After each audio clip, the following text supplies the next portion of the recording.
I really encourage people to track their time, understand where they're spending their time, because I think that would also really start to shine a light on what you need to let go of, what you need to delegate, and where you can find opportunities for automating and streamlining.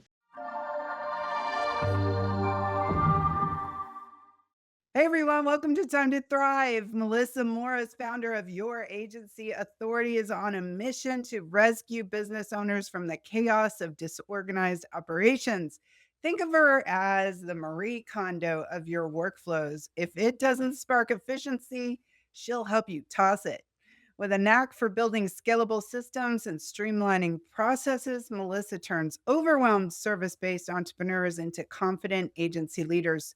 When she's not busy creating order out of entrepreneurial madness, she's teaching business owners how to work smarter, not harder, because burnout is never part of the plan. Welcome to the show, Melissa.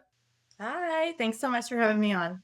All right, like all our guests, we're going to have you pick a number between 1 and 5. 4. 4. What's the main thing on your bucket list? Oh, I want to go to Antarctica. To where? Antarctica? Antarctica, yeah. Yeah. Wow. I wanna know the coldest, craziest parts of the earth, yeah. Listen, I live in Alabama now, but I was born and raised in Canada, so cold is not my go-to. You're not you're like, "I've been there, done that. I'm all I good, have done thanks." as a kid, you would sniff, because the cold makes you sinusy, Yes, and you would sniff, yes. and it would freeze literally in your nose. It would be like art ice shards in your brain. That's so funny. Well, I'm a Florida girl here, and I've lived most of my life in the South, so I'm all too familiar with, 105 and 108-degree temperatures. All the pollen has me sniffling for other reasons. And so I Yes. think the idea of Antarctica, I'm like, nothing grows there? So There's no no allergies. tell There me is no more. upside. Tell me more. I'm booking a flight right now. Ah, well, let's get started. I know you've got a lot of insights and tips and strategies. We love the practical and tactical, and I know you're going to bring that today. Why don't we start with what is some of the biggest operational mistakes you see business owners making? Let's just start with the core of Yeah. what you do, what you fix. Yeah, I think the biggest mistake is inefficiencies. They are recreating the wheel every time they're working on something. And it's a big time waste. It creates a lot of stress, right? It takes up a lot of headspace. And, it doesn't take much to get yourself saving a ton of time and, really being able to increase your own capacity, increase the earning potential that you have without feeling like you're working more and more and more. Yeah, I wrote a book called The Juggle is Real Ah, because I it love is. that. Yeah. And I did a whole chapter on what I called reducing friction. Mm, Which is really what you're talking about in that, but that's the way I think about it. I think about it as like this annoying thing that is faster for me to just deal with than it is to fix in the moment. mhm. But in the long term, now I'm Yes. fixing it 20 times instead of just stopping and dealing with that thing. And Yes. there's a lot of that in our businesses where we just like, because 'cause we're so busy, right? We're just in the Mhm. mode, we're working on our heads are in it, and when we run into those, like, points of friction, I call them, we're Yep. just like, "I don't have time to deal with this right now." But even if we don't have the time, we could create a process for putting that aside and then dealing with it at when we do have the time. So, I Yes. do think it's super important. That's a good one coming out of the gate. I feel like a lot of business owners now are so overwhelmed. We're all trying to do more with less, Mhm. and the world is changing so fast. Yep. Like, I can remember I started working with this business one time, and they were, baby furniture, upscale, very upscale, and they had been around like 50 years, and the only marketing they had ever done was TV commercials on local cable. Oh, So it wow. was it was about, "This is a whole new world out here." Yes. But Yes. now with AI and all the things, Mhm. every 6 months, it's a whole new world. And so for a business owner, it's super overwhelming and you can very quickly get stuck in the weeds, as it were. Yes. So when you think about streamlining operations, where can somebody start? And then how can we maintain that system to keep up with the pace of what's going on in the world, in Yeah. our industry? Yeah, I love that too because you were speaking to something that brought to mind. I often say that I free hamsters from wheels because you have that feeling where you're just running and running and moving, but you're really not getting anywhere. And at the end of the day, you're just feeling tired and wondering, right, where all that energy went. So I love that. And so, yes, let's get you off that hamster wheel and get you actually moving in a right direction. So I would say for a lot of people, when they're thinking about where can I gain efficiencies, where can I gain time?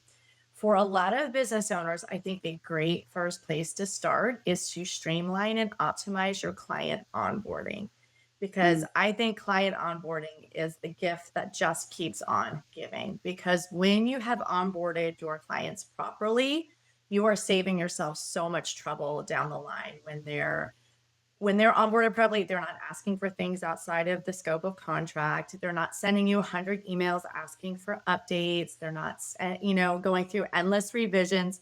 If you've done your job right up front, then all through client delivery, you're going to be feeling really good and you're just going to keep saving more and more time.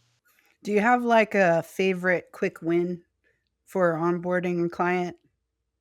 Yeah. So, I mean, there's obviously an array. I love to get people where they have their onboarding fully automated. Most clients that I work with who do this find themselves saving 5 hours per week.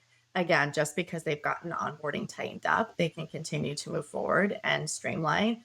I think there are a lot of tools out there that can give you a pretty good bang for your buck. They're not super expensive and they pack a pretty good automation punch. One I like to use is called Dubsado, and so when you are even thinking, Melissa, okay, I hear you. I want to start getting onboarding streamlined and automated. I want to start moving in that direction.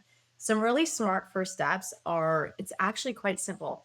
Write down everything you need to completely and successfully finish a project with a client, right?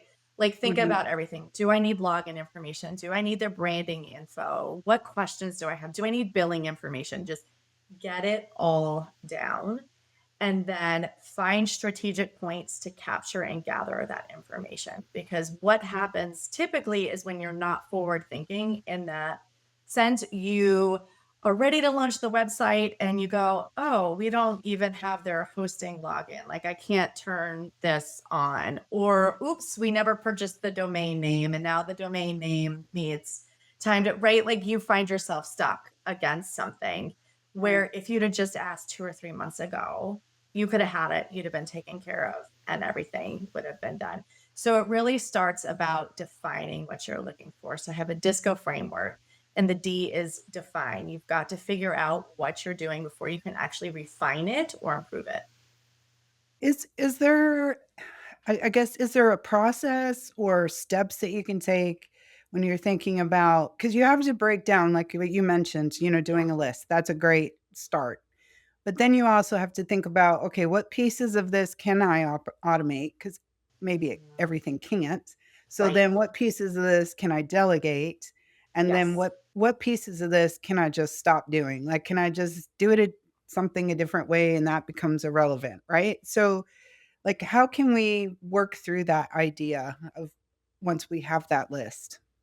Yeah. So again, we're going to D define, and then we move into the I for the disco framework, which is identify. And that's exactly what you're talking about is okay, I see I need these 10 bits of information.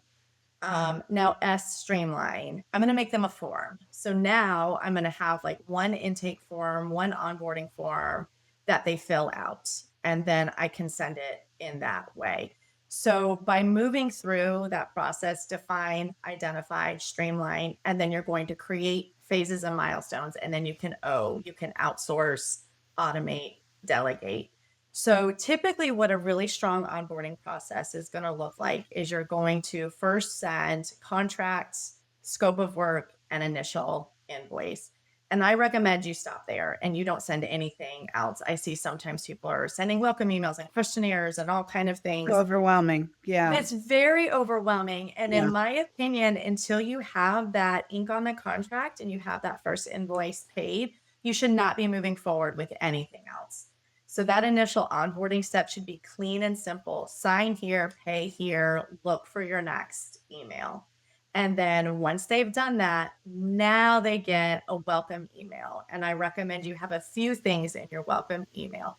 This is where you're going to start setting your expectations about what it's like to work with you, reiterate any important dates or important deliverables, remind them what you need from them in order to get your job done successfully, and Yes. start setting some communication boundaries as well.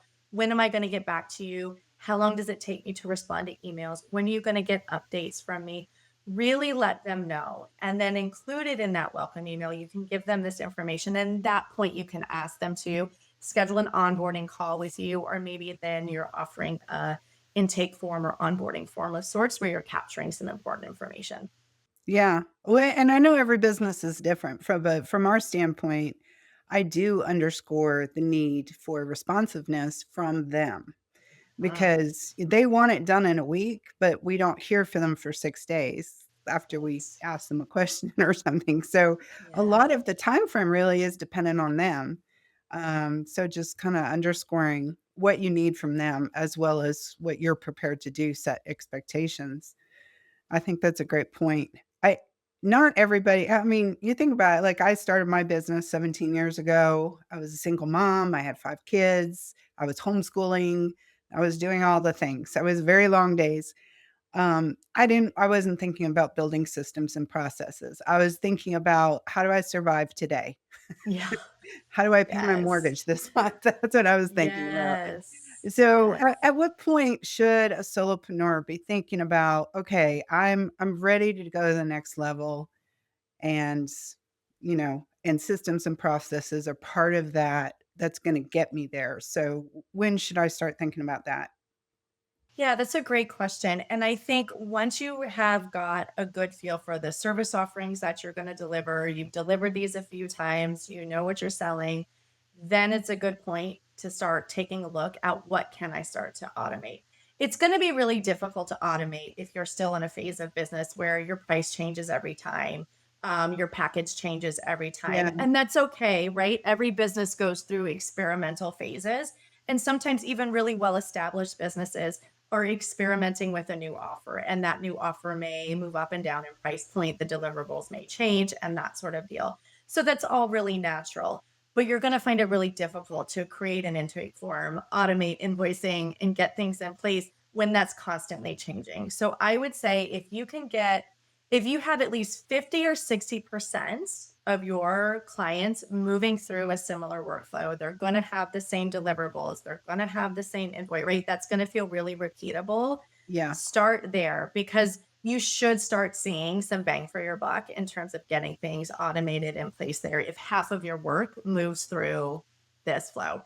And then work towards getting more and more and more. Or maybe there's two automated workflows. One supports 50% of the clients that are going to come through, and another one supports maybe 30%. And then we can still play around with whatever's happening with the remaining percentages there.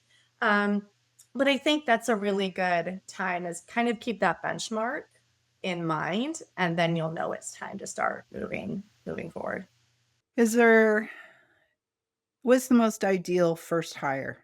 Like, do you have a recommendation on that? I know what my first hire was. I'm just curious. Maybe I did it wrong. No, I think the most common first hire for a lot of people is a virtual assistant. I would say a bookkeeper is actually the best first Ooh, hire because I think really getting a handle on your revenue, your profit margins, what's going on there, I think that's going to help a lot. And I think virtual assistants offer a ton of value, but you also want to make sure you're using them smart. And sometimes I see business owners bringing on a VA, they're paying someone to do things that really can be automated and that ooh, really can be that's a good point. streamlined. And I'm like, you're paying someone, all this money. You have this fee now that's eating into your profit margins and your ability to pay yourself when that stuff could be taken care of through an automation.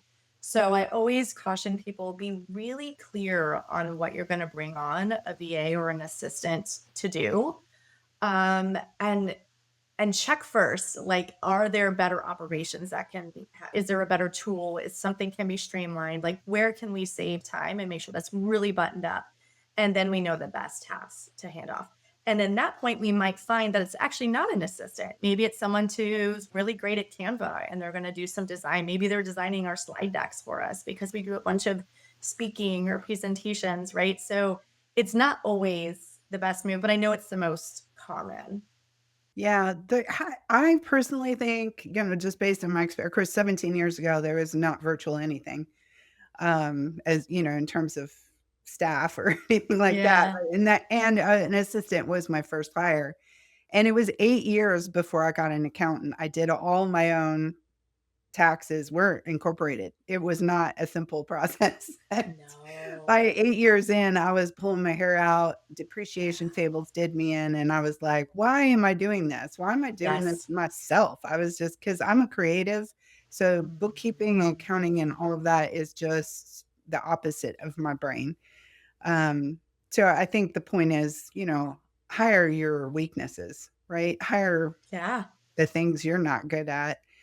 Yeah. Um, so, you think about, companies that are as you scale, and especially where there's automation and AI in the world that we're in now. I'm always very, um, aware of and always trying to improve on the customer experience because that is part of your brand, right? Delivering on your promise is about the experience, right? Absolutely. So how do we make sure that scaling, automating, doing all these things doesn't come at the expense of the customer experience or the quality that they perceive they're receiving? Oh, I'm so, so, so glad you brought this up because this is often a concern of people who come to me and they're like, okay, you're talking about automating this. I'm going to save a bunch of time. That sounds great. But, right, I don't Yeah, want my clients feel like they're getting weird automated messages or that they're not feeling supported, right? So that's definitely a concern. And what I would say to that is what we want to do is we want to automate the low ticket, right? Low value tasks, which frees you up to do more and pour into the high value tasks. So, for example, does your client really need some long, beautiful email to deliver an invoice? No, no, they don't, right? Like they just need to get the invoice on correct. time. Yeah. Do they need some, gorgeous graphic and this and that to deliver the contract? It's a contract. We actually don't want to distract them with a long, lengthy email with lots of flowery language or a beautiful graphic attached to it. Like, let's get to business, right? But where should I pour my attention and energy into? Maybe it is a really beautiful welcome email. And maybe that is where I do something that looks more like a PDF or feels like it has an extra touch. Or maybe now that I'm not, running around trying to whip together a brand new scope of work every time and a brand new contract every time, maybe I could send them a quick, like 1 minute loom, just telling them how excited I am that they're coming on. I can't wait to work with them because I could spend 20 minutes sifting through my email. When was the last time I sent a contract? Where's that language I use? Let me go into my Word doc and change out all these fields. It's really time consuming. Or I could pop on Yeah. Loom, talk for 2 minutes about how pumped I am to be working with them and send that off. Like which is gonna be better. So Right. I I love that. say focus on where it matters. And your clients will just really, really appreciate it. One of the things that we teach is touch point mapping. And so Mm, these are looking through all the places where people, systems, and product impact the customer experience through yeah. the journey that they have with you. And we do it. It's a visual map with circles, and we identify all those areas, but then we start working systematically through those touch points to say, "How can we elevate?" And I Mm, think the balance mm, is you can automate all the things as long as you have a touch in there that's personal, yeah. that's, unexpected, that Yes. allows surprises and delights, like, if as long as you have enough of those, um, and some of those can be automated if you just think of something creative that nobody Yes. else is doing, you know? And I Yes. think the handwritten thank you card in the mail is underrated. I still I think we agree. love to receive Yeah. those kind of things, you know?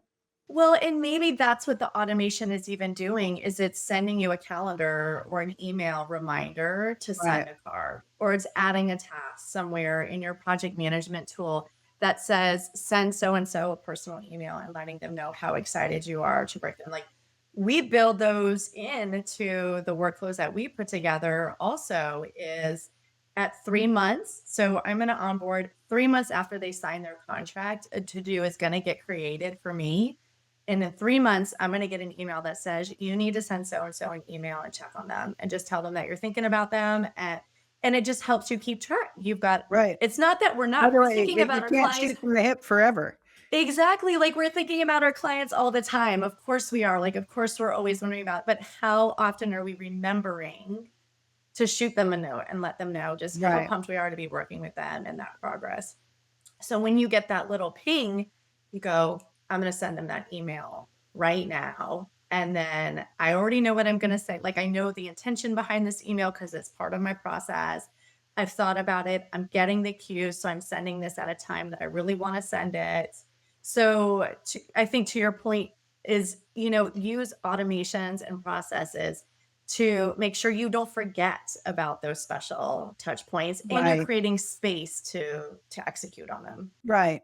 And it's just, just having intentionality inside Mhm. the workflow, as you put it. Um, how can we reclaim time as a business owner? Let's talk about that. Not sacrificing revenue, but getting some of our time back because I'm a big fan of reverse engineering things. Yeah.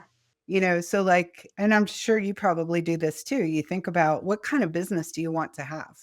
What kind of, do you want to be working 24 hours a day or do you want to have a life? Yeah. So, you're thinking about the kind of business that you want to create, you can reverse engineer that in order to have that, I must do this. So I like to think about how can we reclaim time because I remember those early days, 20-hour days was the norm between homeschooling 5 kids Yeah. and I was single. I was a single mom. That's a lot. Yeah, that's a So it lot. was just always something, always running, Mhm. always just doing. And um, I really didn't have a plan back then or a process. I was, again, just survival mode. And I would have died for someone to show me, how to get control. Yeah, and so I love that you talked about looking, what do I want my life to be like and reverse engineering, right? I think you can even do that even on a more micro scale. What do I want my week to look like? And start to reverse Mm, engineer that. yeah. And I think that's where you start to find the gems. And, I know everybody's going to eye roll when I say this and be like, no, Melissa, I'm not going to do it. But I really encourage people to track their time, understand where they're spending their time, because I think that would also really start to shine a light on what you need to let go of, what you need to delegate, and where you can find opportunities for automating and streamlining. So when you do start to look at your week and say, where do I really want to be spending it? I want to be showing up on client calls and I want to be supporting them. But when I actually look at where I am spending my time, I'm doing invoicing, I'm doing all this scheduling back and forth. I'm scrambling to find last minute details. I'm combing through my email. Okay, these are all things that we can get off of your plate. And usually with a little bit of work up front, they stay off your plate. Like, let's get a scheduler implemented and set up. Let's get invoicing. automated. Okay, why are your clients sending you a bunch of emails or needing excessive revisions? Let's come back and look at your onboarding process and see what we can put in place there to fix that moving forward. So I do think having some intentionality about what you want to be spending your time on can help you realize like this is what I need to release and let go of. Is there one habit in particular that really moves the needle? Like, if we were just gonna be super practical and say, "If only I did this one thing that would dramatically improve my productivity," what would it be? Close your email. Hands down, close your Really good. email. Yes. I went to a 0 email inbox, mindset or system, I guess, Yeah. probably like a month ago. A Okay. total game changer. It will change your life. Yeah. Turn off the little notification that I have never turned those on ever. Don't have Slack notifications pinging on your desktop. Don't have email notifications. And this is actually why I encourage people to time track because the amount of task switching that they do is Yes. unbelievable. It's unbelievable. And how many times they're checking their email. And so I will make a point. I check my email, I see what's going on in there, and then I close it. And then I literally set a timer for however long the and you can get into Pomodoro and fancy, 25 and breaks. And I don't overcomplicate it in that way. I'm good. I'll say like, okay, I'm gonna work for the next hour. And I set a timer and I just go into focus and I get what I have to get done. And I will feel it, right? We all do. I'm like, ooh, I wonder if that client responded to that proposal yet. Ooh, I wonder if, right? Did that thing get done? Like, I want to go check it. Nope. And it's like when the timer goes off, then I get to go check. But you want to start saving a ton of time right now, close your email. What's the biggest piece of advice that you wish people would stop giving? Oh, that's a good one. That's a really good one. You know what I can't quite always get behind is this idea of batching. And I batch to a degree, but I think it can be very unrealistic, right? Like you'll hear these big entrepreneurs say, like, Mondays I create content, and Tuesday I do client delivery, and Right. Wednesdays I just spend a whole day on CEO time. That's just not realistic I may for not feel like it. Like, especially with the creative process, right? I have to be in creative flow or it's just not gonna work. I co-sign on that 1000%. So I think there Yeah. and there are two things. Like one, I think for a lot of business owners who are starting out, even through like multi six figures, even getting up to that $1 million mark, they just that's going to be really hard to do. Like you truly have to have like second in commands running show if you're going to be able to do that. And then I agree, part two of that, if I had to spend all day doing content, oh my goodness, I couldn't do it. I could not do it. I'm very much like you. I need some variety throughout the day. Yeah. So, and it Well, will it's like, an energy thing too, like, yes, that's what I was just saying. my energy is super high in the morning, but 2 o'clock to about 4 o'clock, that's where I'm gonna do, repetitive stuff because my Yes. brain's not working. And if I Same. can Yeah. discern it, right? My brain is really strong from like 10 till about 2 or 3. And if I've got important work to do, if I've got to figure Yeah. out some automation, combination, craziness, it's going to happen in between there, right?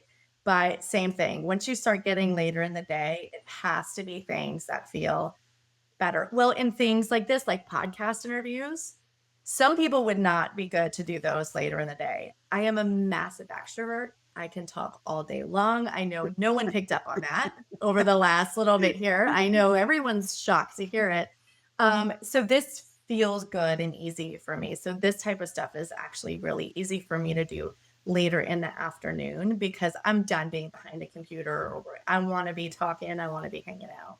Yeah, I'm the same, and we're recording this at 3 o'clock. So Yeah. Well, and it's pushing 5 o'clock. I'm Eastern. And I'm oh, like, oh, right, I'm okay. good. Yeah. I'm good. It works for me. I'm like, sweet.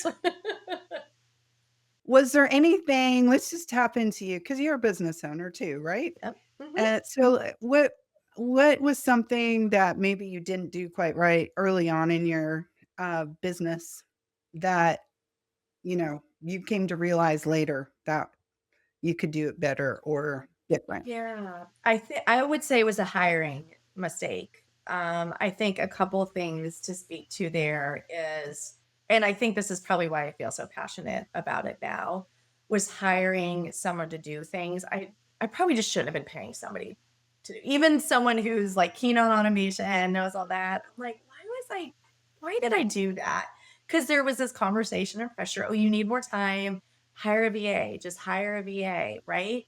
And I just wasn't using them effectively. I had to buy like this bank of hours up front, and this isn't to speak to how anybody's business model is. I was saying for me at my phase of business, that just really wasn't serving me, and so then it lasted a few months, and then I tried again, and I was like, oh, this still is just not feeling right.